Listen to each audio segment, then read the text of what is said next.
In this video, we will talk about my homeschool routine in my morning block. From starting our day with our morning routine, to doing our chores, to homeschooling. I will show you exactly how I have used routines to create a peaceful flow to my morning and how everything works together to start off our day with the right intention. Let's get into it. Alaikum. My name is Iman, and on this channel, I help Muslim moms homeschool with confidence and joy while having routines and systems to stay on top of their home management and doing all that without sacrificing your own self-care. So this video is part of a series called Routines for Peaceful Rhythm series. And in this series, I show and I explain all the routines I have in my homeschool and home. From morning routine to quiet time routine to afternoon routine. I share with you how I do it and how you can implement the same in your own home and home. So if you're interested in the series, check out the whole series playlist down in the description below. And so before I get started, I want to give you a free guide which will help you create routines in your own home and homeschool. This is the 10 most common routines I recommend you working on and every family should have. So after this video, if you still need help creating routines, make sure you check out my free guide that will help you do this down in the description below. So in this video, I'll be showing you 3 routines, which is my morning routines for my kids, my chore routine for my kids, and our homeschool routine. And these 3 routines usually happen in the morning block of my 5 time block system. And so because I don't show my kids online, it's hard to do a day in a life type of vlog to show you my routines. So in this video, I will explain the routines I do, what exactly I do in each routine and how it looks. And I'll be adding some clips right here so you can see how it looks. And so I have a 7-year-old, a 5-year-old, and a 2-year-old. And so before I start my morning block with my kids, which is the block of time when my kids wake up to when quiet time starts, I have already done my own morning routine for myself. This morning routine for me is so important for me to get rejuvenated, energized for me to take on the day. So when the morning block starts and my kids wake up, I have the energy and I'm so happy to greet my kids and help them with their own morning routine. And so if you're interested in my 5 time block system, which I teach and I call the Baraka time blocking, make sure you check out this video right here, which I'll link down below as well. So my kids' morning routine starts in the morning time block from the time they wake up. So when they wake up, I help them do their morning routine. And so for their morning routine, I have created a checklist for each of my kids, which I'll show you right here. Each of my kids know exactly what's expected from them that they have to do before they come downstairs and they start their day. So this includes saying their wake up dua, brushing their teeth, changing their clothes, hanging up their clothes, making their bed. These are steps that I know I want them to do. So I've created a checklist for them so they can do it. My 7-year-old, I've been training for him to do this since he was 4. So he's able to do it now. And my 5-year-old, I still help. Once my 2 oldest are done, then I turn to my toddler and I get her ready for the day. And even though we have this morning routine set in stone and it works well, I still sometimes remind my kids to do their routine, to make sure they completed their routine. And there's still some checking in that I still have to do as the mom. And so don't expect your kids to be robots and to do their routine every day, because that's not going to happen. The next routine that I have added on right after our morning routine is our chore routine. And so once my kids are dressed, ready for the day, and they have done their morning routine, then the next thing they have to do is their chore routine. And so each of my kids have their own chores that they do depending on the day of the week.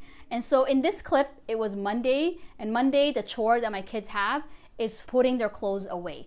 I wash their clothes for them and they sort them and they put it away. My 7-year-old can do that all by himself, and my 5-year-old, I still have to help. And the biggest tip I can give with clothes and laundry is we don't fold our clothes. I teach my kids just to sort pants with pants, t-shirts with t-shirts, socks with socks, and then they put them away that way. We don't fold our clothes when we put it in the cupboards. Once my child is 6 or 7, then I start teaching them the skill of folding, which my 7-year-old is doing right here.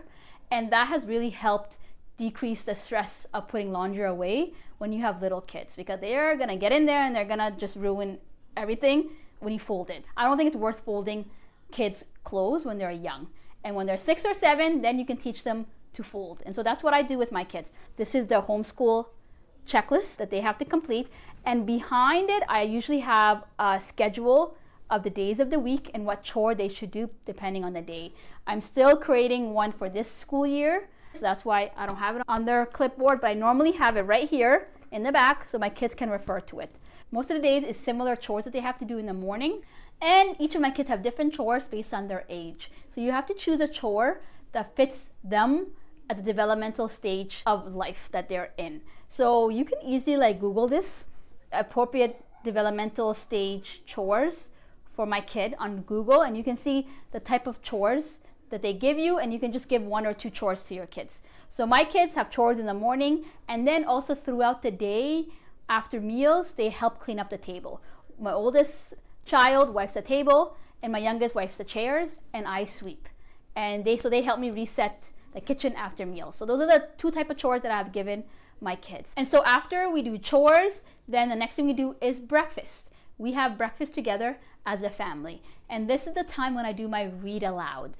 And I find when you have a toddler, doing read aloud is so much easier when they are tied up, busy eating, and you can actually read a book and get through that book and everybody enjoys. So if you have a toddler and it's hard to read books to your other kids, do your read aloud when they are eating. That's the biggest change I've made, and it helped so much. And then after breakfast, we get into our homeschool routine. I do a 10-minute kitchen reset, and then we get into a homeschool routine. And so for my homeschool, I have created checklists and schedules for each of my kids depending on their age. This is my kindergartner, and this is literally what he has to do to be done his homeschool.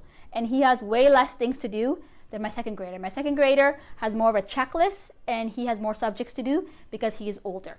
But creating a checklist for each of your kids and telling them what subjects are expected from them will really help decrease the constant reminding from you to tell them what work to do. They know, they look at their schedule and they know what subjects they need to do based on the day of the week. And so having a homeschool checklist is key. And so the other thing about having a homeschool routine is you need to know which subjects you're going to teach on what days and how often you're going to teach that subject in the week. So you really have to think about this and what works for you and your family. And so I actually made a video on how to teach all the subjects without burning out, which I'll link right here. And you can watch that video after this video. But I have my subject in content subject versus skill subject. So content subject, that's something I bring all my kids together and we do. And then my kids separate to do their own skill subject based on their age and their own skills and knowledge that they know. So at the beginning of our homeschool, I bring my kids together and we do more read aloud. I read more books to them, and I go through some other books that I have in my morning basket. Once I read to my kids and we have talked, then my kids separate. And so I always start with Quran and Arabic Qaida Nuraniya with my kids before I do secular subject. And before, I used to do all the subjects together and try to get it done by 12 or 1. And I find that can be a lot, especially when you have a toddler. So now, this year, I've actually divided my day and I just focus on doing Quran and Qaida with both of my kids in the morning. We have a break, we have quiet time, and then I do my secular subjects, reading, writing, math, with my second grader in the afternoon. And so separating the subjects like that and giving me and them a break really has helped just with my energy and with the flow of our day. The other thing is, if we have plans in the afternoon or in the morning, then I try to combine all my subjects together and try to get everything done by 12 or 1, but usually I don't, and I just kind of take 1 or 2 subjects and I do it in the afternoon when we come back from the program or the activity that we were going to do. So you can always move around subjects in your day and figure out what works for you. But separating the 2 types of subjects, Quran and Qaida Nuraniya, and then reading, writing, math in the afternoon really has helped me with the flow of my homeschool. So once I do my books and I read with all my kids and my kids separate, I start with doing the Arabic lesson, the Qaida Nuraniya, with my youngest, my 5-year-old first for 15 minutes. I put a timer on, which you can see right here. And then once he's done, I do his Quran memorization. I review and I help him memorize new ayahs with the new surah that he's on, and I just help him practice. But while I'm helping my kindergartner, my oldest child is either listening to a sheikh on the laptop and reviewing his Quran portion that he has to memorize, or he's working on some independent work like his writing, or he's working on any independent quiet activity that he can do on his own, but he needs to be listening to Quran while he is working on the quiet activity. He needs to be listening, so just that helps him refresh the actual surah that he's on. So while I'm focusing on Quran and Qaida with my youngest one, my oldest listening to Quran and doing maybe another quiet activity. And so once I finish Quran, memorizing, and Qaida Nuraniya with my kindergartner, which takes like 30 minutes, you guys, literally like 35 minutes. And then actually he goes off and plays. And also at this time, I try to get him to listen to his sheikh as well, to listen to the surah that he's on, to strengthen his memorization. So I turn that on and I set him up and I get him to listen. And actually, you know what I do? I have wireless headphones, and so it's connected to my laptop.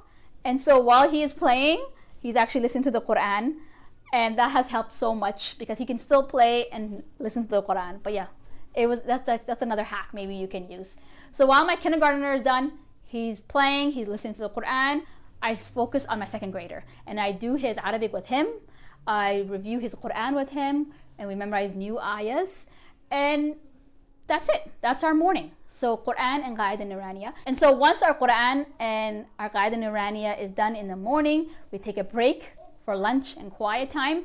And then in the afternoon, maybe it takes literally like an hour, I come back with my second grader and I finish reading, writing, and math with him. So that's how our day, homeschooling day, looks when I separate the subjects. The other tip is you should get a Quran teacher to help you teach your kids Quran and their Arabic lesson. Sometimes you might not get to Quran that day, but you know your child has a teacher that day, so you can not do as much Quran or Arabic with them because you know you have a teacher there. But if you don't have a teacher, you might have to be teaching the Quran and the Arabic every day, and it might be a lot on your plate. So having a Quran teacher, putting your kids in the Quran class at the masjid really helps you keep Quran and Arabic consistent in your kids' education. If you found value in this video, make sure you check out my whole playlist of all the routines I have in my home and homeschool that really help me bring a more peaceful rhythm to my day. If you're interested in that, check out the whole playlist right now on the screen.